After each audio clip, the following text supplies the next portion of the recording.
never seen such a thing. Holy shoot. That's the only way out right there. Without so much as a warning, life hangs in the balance. Human endeavor turns to chaos. And within seconds, nothing will ever be the same. Ever. The further man pushes the envelope, the closer he gets to the edge of destruction. It's mayhem on the racetrack as a runaway motorcycle crashes directly into the crowd. And a stunt driver's attempt to pull off a wheelie ends in a spectacular upside-down crash. You know, you just might need a roll cage for this one, because things are about to get destroyed in seconds.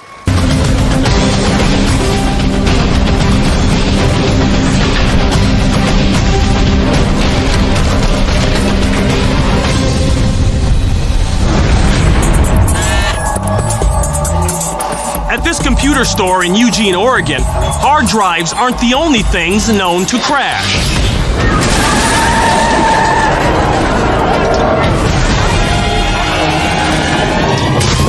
Outside the store, a man mistakes the accelerator for the brake, jumps a parking barricade, and barrels through the front of the store.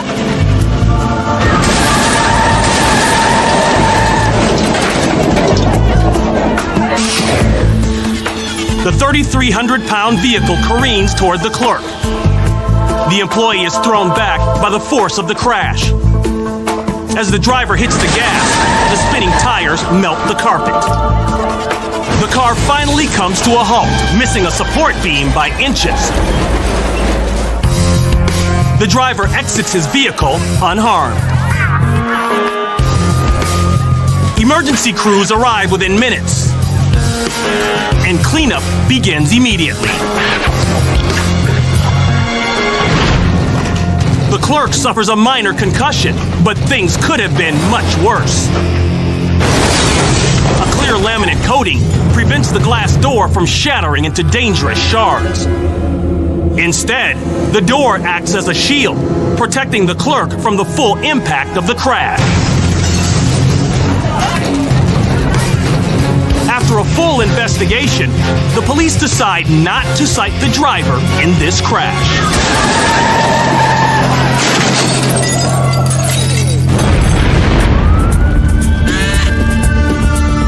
It's a frightening sight. A tanker truck is fully engulfed in flames, and officials have shut down the highway. But one bystander doesn't heed the warning.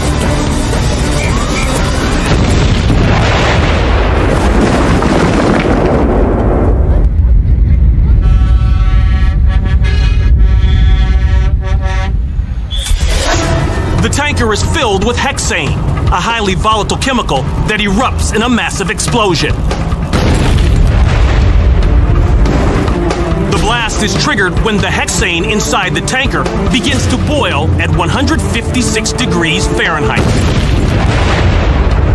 Sections of the tanker are launched nearly 1,000 feet away.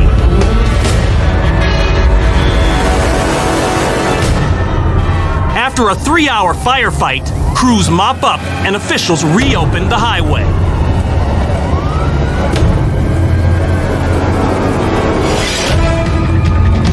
Fortunately, the tanker driver fled to safety before the blast.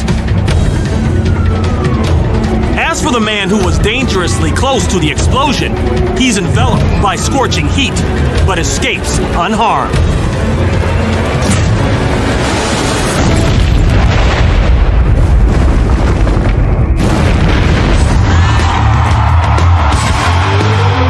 Gallo Raceway hosts Formula Ford Racing, the little brother to the Formula One circuit.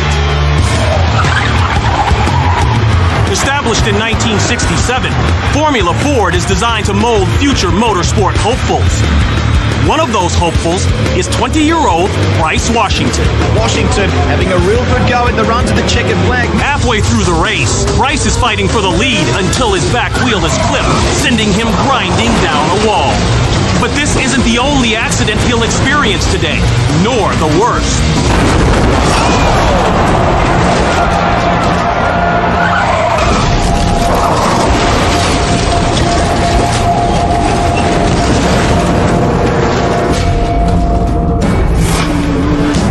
over a blind hill, Bryce slows down at the sight of the flag, but the racer behind him doesn't. Bryce is bumped on his right rear quadrant, sending him into the sidewall. The 80-mile-per-hour impact snaps the nose and 2 tires off his car. Unaware of the crash ahead, Josh McCowan speeds over the hill at 100 miles per hour. Trying to avoid a collision, Josh loses control and veers off the track. Josh's car misses Bryce's head by inches. The impact totals both vehicles. Bryce climbs out of the wreckage before help can arrive. Josh is trapped inside the overturned car. Finally, the emergency crew frees Josh from the wreck. Not much left of that machine. Bryce and Josh each suffer mild concussions, but both emerge from the violent crash relatively unscathed. The accident is caused by multiple drivers racing through caution flags.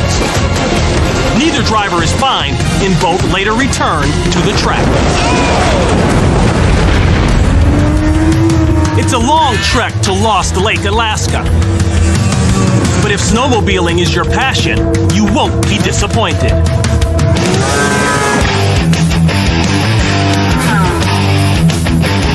In 2001, professional rider Jason Adams showcases his talents on these snow-packed hills near Alaska's southern tip.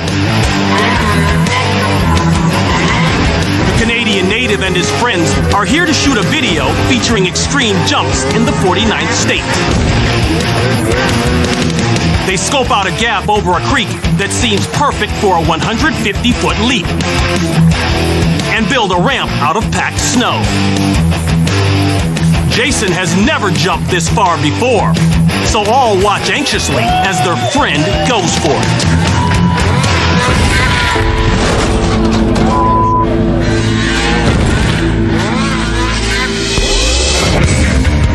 Jason hits the ramp at roughly 50 miles per hour. He aims for the flat landing area, but comes up about 10 feet short.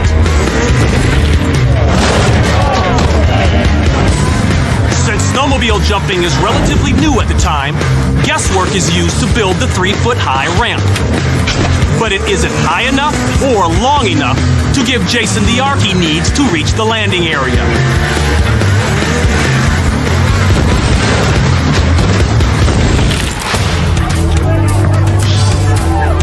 Although Jason wears a protective helmet, his exposed chin slams into the handlebars.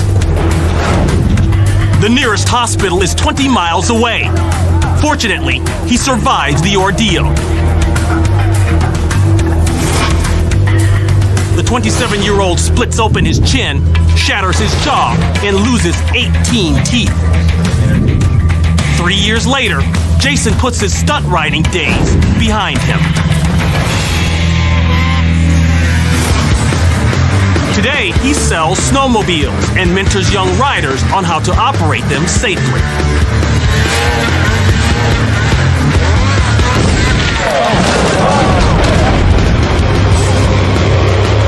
In dirt track racing, riders navigate single-gear brakeless motorcycles around a loose dirt track. Speeds can reach 120 miles per hour. Tonight, Bobby the Blaze Hedden is wearing red jersey number 1. He's been a speedway racer for 20 years.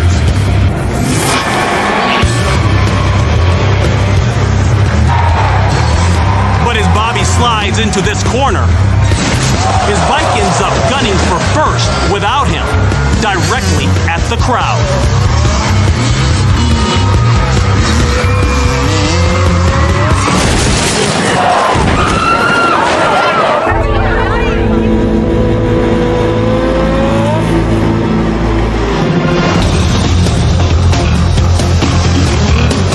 A jammed throttle causes Bobby to enter the turn at too high a speed and lose control. As he falls off, the engine kill switch is automatically pulled, but it malfunctions. The engine keeps on accelerating due to the stuck throttle. A gyro telescoping motion helps the bike right itself. Track personnel scramble as the driverless bike speeds 250 yards down the center of the speedway. The 180-pound machine heads straight for the bleachers at roughly 45 miles per hour. It jumps the 4-foot barricade and into a crowd of fans. Bobby hitches a ride to the far side of the track and is relieved to learn not one fan has been injured. Fortunately, the Blaze escapes with only minor bruises, but his $10,000 bike is totaled. Bobby didn't realize it at the time, but his kill switch had malfunctioned due to an earlier accident.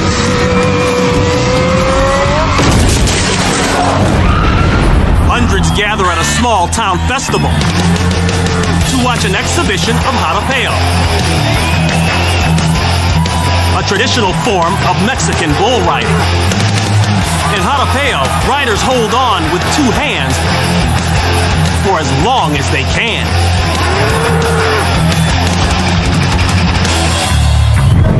Rider Javier Diaz comes out of the chute to the thrill of his fans, who suddenly go from spectators to targets.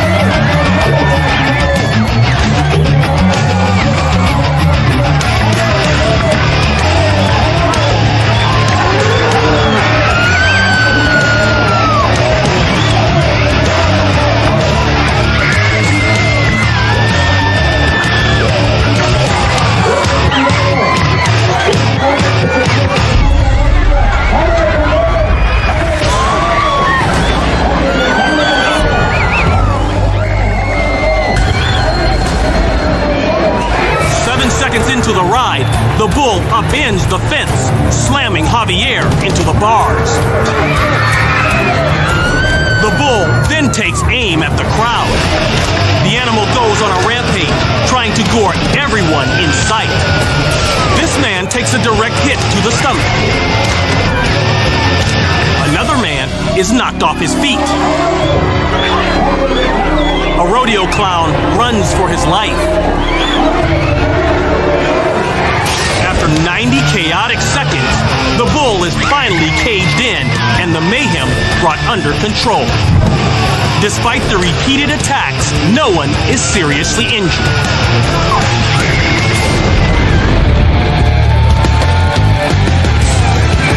Byron, Illinois, October 2008. Drivers compete for a $10,000 purse to see who can pull off the biggest, baddest wheel stand.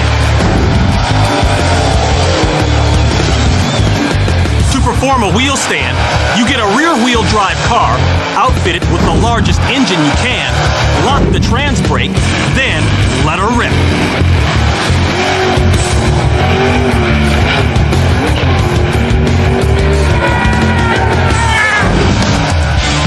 The key to a great wheel stand is horsepower.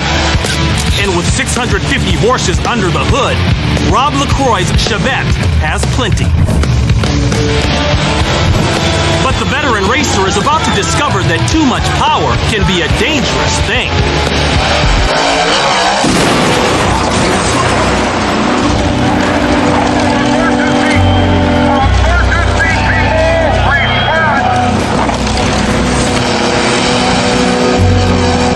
LaCroix's powerful engine flips his 2,100-pound car over onto its roof.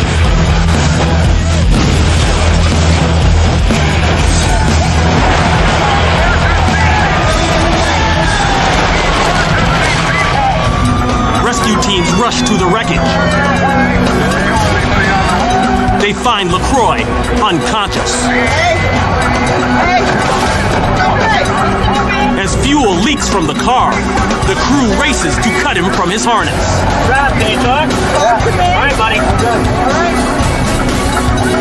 The team attempts to stabilize LaCroix, but he declines additional medical treatment. Fortunately, he escapes with only minor injuries. His $30,000 Chevette is totaled. Living up to his name as the Wheelie King, LaCroix wasn't daunted by his crash. He's still performing wheel stands today, but hopefully not like this.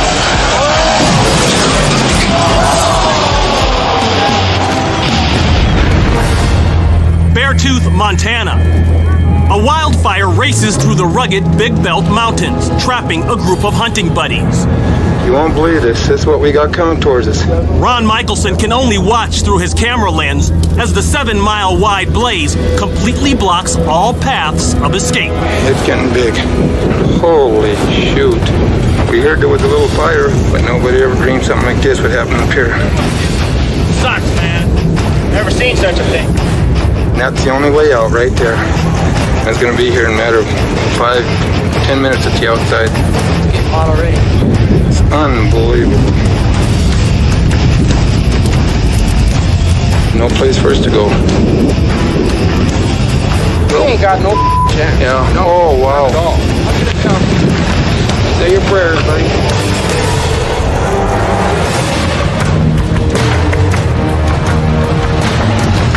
The wind-whipped flames envelop the campsite, igniting boxes of ammunition.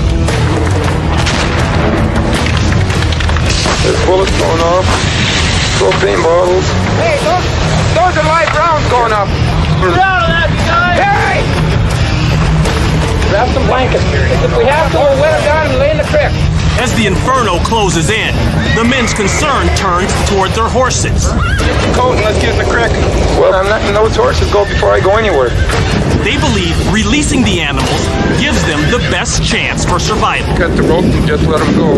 After setting the horses free, Ron says his final words before diving for cover. Okay, here it comes.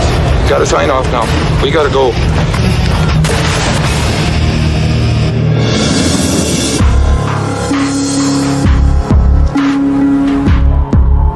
Made it through the fire. Sunrise reveals the extent of the devastation. The fire has gutted cars, leveled buildings, and charred the landscape. One heck of a fire. But the hunters survive, thanks to a nearby creek and some wet blankets. Guess we came home about 4 o'clock in the morning. All of the horses return, a little singed, but otherwise uninjured. Oh no. Terry, we got our life, buddy. We got our life. The fire that was accidentally started by a camper ends up burning 34,000 acres. We ain't got no chance. Yeah. No. Oh, wow. Not at all. As for Ron and his friends, they decide that next year they'll find a different camping spot. I have never seen such a thing in my entire life.